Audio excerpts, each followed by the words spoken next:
I've had my G9 Mark II for a while now. It's coming up to 5 months. I think I've used it enough now to actually give input on the camera itself. So I'm going to talk a lot about this camera today. The first thing I'm going to talk about is what I think was what people were most anticipated for. The new phase, which LUMIX were putting in all their advertising, the phase detect autofocus.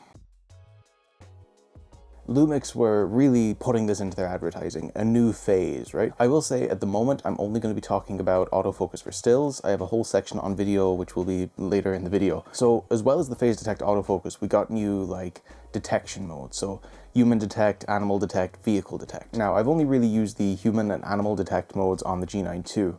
The car mode does work, it's just not a type of photography I do all that much. So let's talk about the animal detect autofocus. Quite simply, it's brilliant. It's better at finding birds in the trees than I am.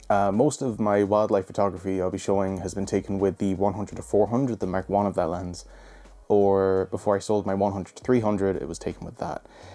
And they both worked great with the new autofocus. I know when it was announced to have phase detect autofocus, some people were like, oh, I've got all these older micro four thirds lenses, will they work with the new autofocus system? And I've not had a problem with that at all. Keep in mind, I live in the west of Ireland, so a lot of the birds I'm taking photos of are quite tiny. The fact it just works so well with these tiny little animals just, I think, means it will work even better for bigger animals. As well as birds, I've also taken pictures of like some horses, some cows in fields, that kind of stuff. And again, it just works brilliantly. The human detect autofocus is great, and I've used it a lot when doing sports photography, again with the 100-400. If you have multiple people in your scene, they will all have a box around them, and you can use the joystick to choose which person you want to be in focus, and that will be shown to you as a green box around that person. So I'm not a professional sports photographer, go figure, but what I do is, like, my brother plays in the local Gaelic football team, so I'll go and take pictures of the games, and then the players can put them on their social media. On last Thursday, I was out with my camera club in County Sligo, and we ended up at Strandhill, which is a great beach,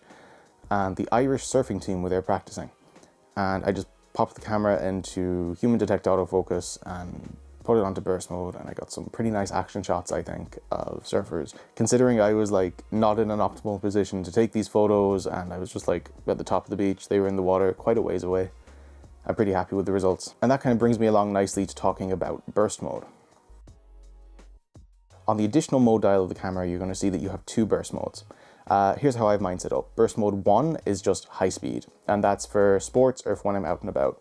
I could probably do with it being slower. I do end up having to review a lot of images, but for sports you really want that fast shutter. And then burst mode 2, I have it set to be super fast pre-burst. So that uses the electronic shutter, and how it works is, this is the G9I, but I'm just going to use it for demonstration. If I half press the shutter, it's going to be constantly taking 60 images a second. Then action happens, I take my shot, and I have the last second of me half pressing the shutter, and then for however long I was pressing the shutter, all saved. We have a high resolution mode that gives you 100 megapixel raw files. The actual size of this is, I need to read this because it's an odd number, is 11,552 by 8,672 pixels. It's pretty big. I've messed around with high-res mode on a few other micro four thirds cameras, the EM5 Mark II and the original G9. They're a lot of fun, but you kind of need to put your camera on a railing or bring a tripod or something like that. The G9II, you can do it all handheld. I find it works better handheld with a wider focal length, which makes sense. If you're at like 100 millimeters, any little movement here is exaggerated a lot here, whereas if you're at like 10 millimeters, it's not so much. For the 100 megapixel raw files, I don't take them for printing big. I have images that I printed in A1 size from my original G9 just with the 20 megapixel sensor, and they look fine, because when you work out the pixels per inch of the image to the dots per inch of the actual printing, you know, you don't need 100 megapixels. So where I mainly use the high res mode is when I have a lens that isn't long enough.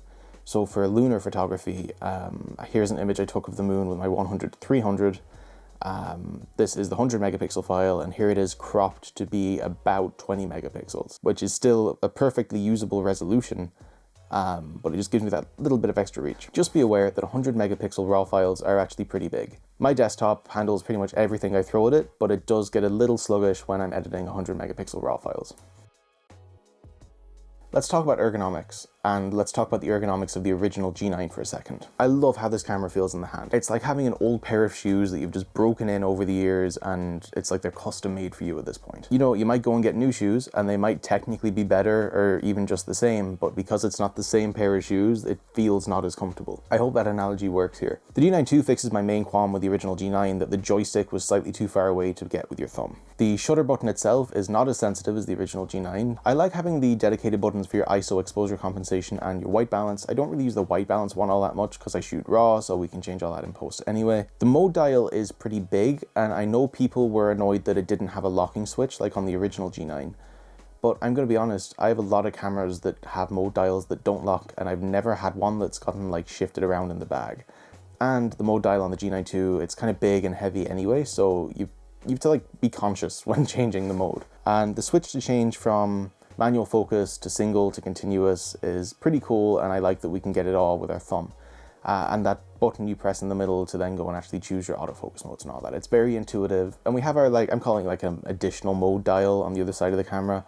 I don't mind that you can't get that with your thumb, because if I'm changing from, let's say, burst mode to time-lapse, that's probably going to be something that I'm not doing on the fly. My only thing with the ergonomics of this camera actually is that I wish that the on-off switch was like the original G9, where it's near the shutter, because where it is at the moment, I just keep forgetting to switch it off. Like, I came to film this morning and the camera was just on. Now, it went to sleep and all that, but I don't like just leaving it on. That segues on very nicely to battery life. Here's my backstory. Today is Tuesday. On Thursday, I was out with my camera club. I had a fully charged battery. I took about 500 images. And then yesterday, I went to go and film a music video with the camera, and I was at more than half battery. Then after filming for about half an hour with a lot heavier of a video workflow than this right now, then I got like a battery low warning. That's pretty impressive. Now, I did buy extra batteries for this camera, but I've never had to change them in the field. It's more that, like, just in case. I'm super impressed with the battery life, to be honest. I think that might be because I'm so used to getting, like, this EM10 Mark I, really old micro four thirds cameras with tiny batteries that have gone through probably a lot of charge cycles. So I think having, I mean, these are pretty big batteries. Whereas on the G9II, the batteries it uses are pretty big. They're the same as the S5 line, as far as I know. I mean, yeah, the battery life is pretty great for stills. I'm sure for video, you would want some sort of external battery, but again, we're gonna talk about video in a bit. It doesn't ship with a battery charger. What Panasonic give you is a pretty beefy USB-C cable. You're expected to just plug it into either a phone charger or your computer and charge the camera up. Now, I love having in-camera charging. I think it's great if you're out and about and you want to just plug the camera into a power bank, or if you're at a cafe, you can just plug into the wall. And it also means you're not carrying one of those old, like, battery chargers with a kettle lead to go, and, you know, it's a lot more convenient. But I do like having an external battery charger as well, particularly for a camera like this that I'm using pretty much every other day, and I don't want to have the camera be out of action because it's charging a battery. If you want an external charger, you'll have to go and get one. I think Panasonic do sell one, but my newer batteries came with one that I can charge with USB-C or micro B, so it's not really a big thing for me. Image quality, that's kind of important, right? So you've been seeing pictures I've taken with this camera, and I think they're fantastic. The IBIS is great. It's one of the reasons I love shooting micro four thirds. Here's a picture of a waterfall I took last week. This is a half a second, fully handheld, and I would have gone for longer, but I didn't have an ND filter, so I had to stop all the way down to f22 at ISO 50, and yeah, I was still like clipping the water a little bit. So what I'm going to do now is show you a few images I've taken handheld, just using the IBIS and a 25mm prime, so you can get an idea as to like how long you can actually handhold this camera. Keep in mind, I drink a lot of coffee and I'm a bit of a shaky person anyway. Now, dynamic range. At the lower ISOs, if you're using the electronic shutter, that does decrease slightly, but it's not enough that I would consider it detrimental. And it's not even something I actually noticed in like day-to-day use in editing. It's just when I went and looked up graphs. The GH6 had a problem where if you were less than ISO 800, your dynamic range was like significantly decreased. And considering the GH6 had a 25 megapixel micro four thirds sensor, people were worried, oh, will the G9II have the same problem? From what I can tell online, that is not a problem. What I'm going to do now is I'm going to show you a few pictures taken at different ISOs. Aperture is going to stay the same, and I'm going to compensate for the changing of ISO with the shutter speed so you can see for yourself the dynamic range.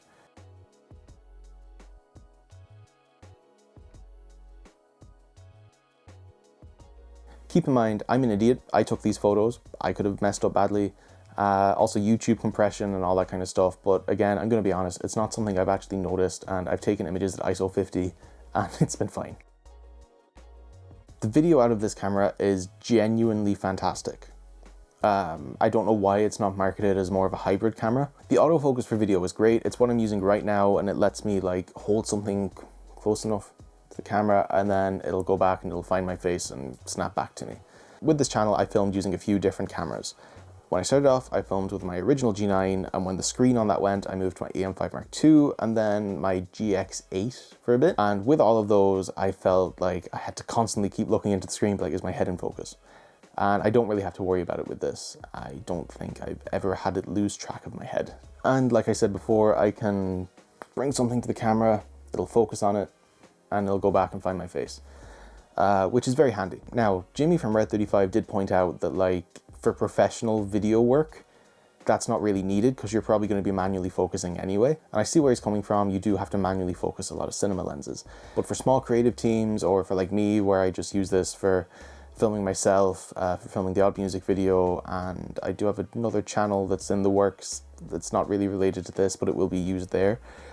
It works absolutely fine. What else makes this camera great for video? We have 10-bit Vlog 4K. You can think of Vlog as being almost like a raw file for video. You can just like get a lot more pushing and pulling with the edits later, particularly for light and color and that sort of stuff. With the original G9, there was Vlog, but you had to buy it as an upgrade. We also can record in OpenGate at, I think it's 5.3K, it might be 5.8K, editing me will put a correction here. And what OpenGate is it uses the full 4:3 sensor, so that your video file is 4:3. And that's great because if you look at this video now, it's going to be 16:9. And my head is like pretty centered in the frame. And if I wanted to take this video and then edit it down to make a TikTok or something like that, I'd have to pretty much just have like this.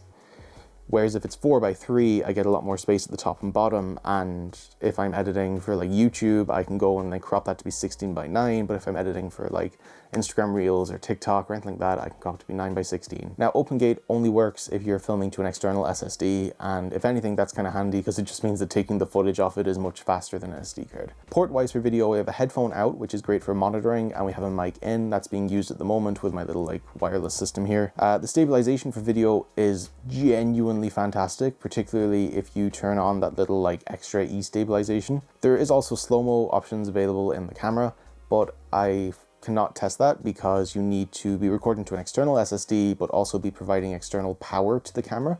So you would want like a dummy battery for that, and I don't have one. So miscellaneous things that I've noticed. It takes a while to turn on, particularly if you haven't used it for like an hour or so. It used to be a lot longer, and I did a firmware update and it fixed it somewhat, but it does still take a while. You can clean the sensor in the menu, and what it does, it like vibrates the sensor to get all the dust off it. And I've tried that on other cameras, and I've even had like old cameras that like do that when you go and turn them off, and you can barely notice the shaking. But on the G9II, it's quite violent. People say it's a pretty big camera, and I did even take advantage of that for a recent thumbnail. But here's the thing. The camera is one piece of the camera bag. I might take one camera with me, but 5 lenses. If I am taking 5 lenses in one camera, it doesn't matter if I'm taking something like this little tiny EM10 or the G9II, because it's the lenses that are taking up the bulk of that space, and it's micro four thirds, so the lenses are pretty tiny. There are advantages to a big camera too. If you're like doing a professional event, it just looks more impressive to a layperson. They're like, oh no, that's a fancy camera. He knows what he's doing. The weather sealing hasn't let me down yet either. Within a few weeks of owning the camera, I was out shooting a football game and I got rained on and everything's been fine. And last week it got like spray from the sea on it and it's also been fine. Now that's with weather sealed lenses, and as soon as they get wet, I tend to wipe them down and I'll stick it next to a dehumidifier, or at the very least in a camera bag where I have silica packets. But like I say in pretty much every video, I live in Ireland, it rains a lot, so weather sealing is important to me. I will be taking this camera traveling with me in a few weeks, so if you'd like to see my experiences with that, let me know. I took my original G9 all the way to Spain, to Germany, to the UK quite a bit as well, so I am very looking forward to taking this thing out with me. Let's talk price. You can buy 3 used original G9s for the price of a G9II. and I don't think it's 3 times as good as the original G9. I upgraded because the screen on my original G9 died, and I was like, I can either get it replaced or I can take a risk on this channel and a few creative endeavors. I took the risk. So far it's kind of paying off. That's not even looking at other offerings within the Micro Four Thirds system. You can get an OM1 for much less than you can get one of these, and then you have money left over to get a piece of glass, like you might want to get the, is it the 12-40 like f2.8 Pro? But overall, am I happy with this camera? Besides how long it takes to switch on, I can't really fault it. Yeah, it's a bit big, but whether I'm shooting with the 14mm or like the big 100-400, it's comfortable in the hand. Those are my thoughts on the G9II 5 months in. Editing Eli here. That video just cut off really abruptly. I was pretty tired when filming, to be fair. So with the camera turning on, it doesn't take more than 3 seconds when it's like at its longest. I tried to get it on video, but I couldn't just manage to. I think it's because I've been using it quite a bit recently. But if you've like left it in your bag overnight and then go and use it, you'll notice it. I'm sure it's something Panasonic will fix in an update. On the 28th of June, I passed 2K subscribers. I didn't think that would ever happen, so I want to say thank you so much. I know I've been quite bad recently at responding to comments. I've had a few issues on other platforms with comments, and that has slightly deterred me from going in and reading them. It's nothing serious at all, and it's something I'm getting sorted. But if you do have a query for me, or I've seen people asking my thoughts on certain cameras and that kind of stuff, the best way to get in touch with me is my Instagram. It's at Eli_Farnhill. YouTube doesn't like alert me when I get a comment. I have to go and like seek them out. Whereas if you message me on Instagram, I'll probably see it as soon as you send it. So that's definitely the best way to get in touch. I have a little project in the works at the minute. Last year I did a thing called 3 photos 1 lens, where I used the LUMIX 25mm f1.7 and took 3 photos a day with it for a whole month. This month I'm using the Olympus 17mm f1.8, but I'm only doing 1 photo a day. It is day 10 of that challenge, and I haven't taken today's photo yet, so we'll see what I come up with. But if you are interested in following that, you can also, that's also on my Instagram, but I will be making a video about that process that's going to tie into a review of that lens. Anyway, thank you very much for making it through what it was quite a rambly video. So yeah, a lot of stuff coming, and yeah, I'm looking forward to doing it. So cheers.